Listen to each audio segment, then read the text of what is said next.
उद्योगमंत्री उदय सामंत यांच्या वाढदिवसानिमित्त रत्नागिरीत लागलेल्या बॅनरशी सध्या राजकीय वर्तुळात जोरदार चर्चा रंगलेली पाहायला मिळते आहे।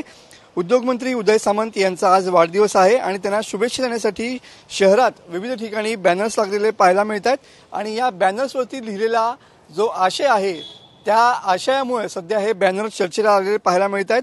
आभाळा एवढं नेतृत्व, दिलखुलास नेतृत्व, दमदार नामदार, जननायक, उत्साह अमर्याद, वर्चस्व निर्विवाद, तीच जरब तीच तडफ तोच झंझावात, अशा आशयाचे जे बॅनर्स आहेत ते सध्या लक्षवेधी ठरताना पाहायला मिळतात। वेगवेगळ्या आशयाचे बॅनर्स सध्या रत्नागिरी शहरात लागलेले पाहायला मिळतात। रत्नागिरी शहराच्या सुरुवातीपासून ते अगदी मेन शहरामध्ये अशा आशयाचे बॅनर्स जे आहेत ते झळकताना पाहायला मिळतात।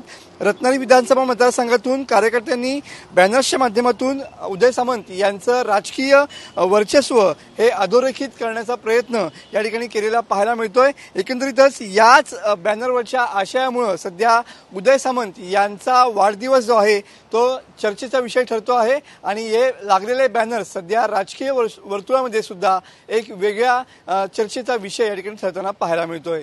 कॅमेरामन समित गजनेसह मी मनोज दले, TV9 मराठी, रत्नागिरी।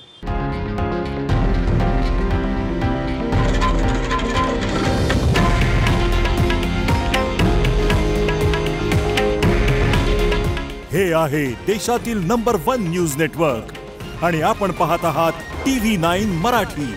काळजी तुमची, हित महाराष्ट्राचं।